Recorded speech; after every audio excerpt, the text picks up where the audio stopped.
Yo, outside the box. Not sure why I got cut off there, but it's all right. We shall move forward. Outside the box, your man Ation, and talking about a word that's not very commonly used today, very often called yoke. We've heard it before, but it's not a word we use on a regular basis. And the word was once used in the olden days as an instrument made from bent wood that was placed around the necks of animals and persons. So you can kind of get an idea of where I'm going here. You know, the biblical reference of it. Biblical reference is it's a physical yoke. The physical yoke is in agriculture or used in agriculture or slavery or the military. Became a symbol relating to burdens when it's referenced in the biblical text. Now, what's so important about that is that burdens, what are burdens? Something that I believe, if you remember correctly, God basically told us to lay our burdens down, right?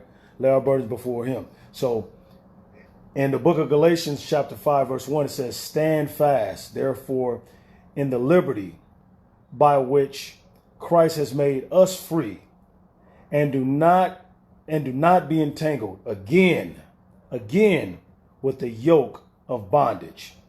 So what's powerful about that is that yoke, which was meant as a burden in the olden days, is something that the Bible tells us not to be entangled in again. Now, mind you, this is biblical reference, but it's also a mental, spiritual thing also. Don't be entangled to the yoke again of slavery or bondage.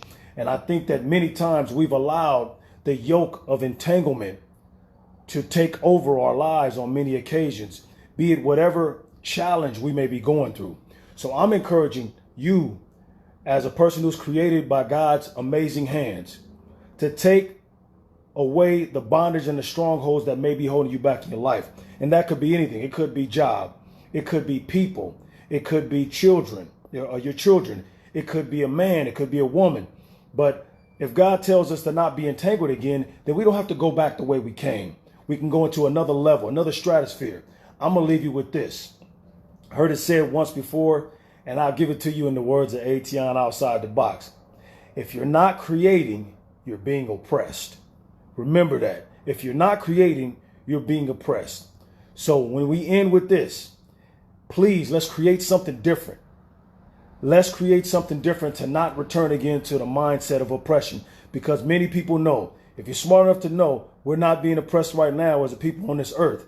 We don't have any people making decisions for us. We're able to make decisions, solid decisions, go bathrooms, ride on buses, if you know where I'm coming from. We're able to do some of the things that maybe we were not once able to do in society.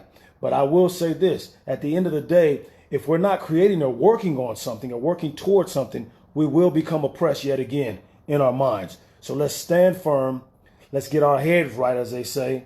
Let's focus on the things of above and not on the things of this earth, and ask God to tell us how to deal with the things we're seeing around us that we cannot fix immediately.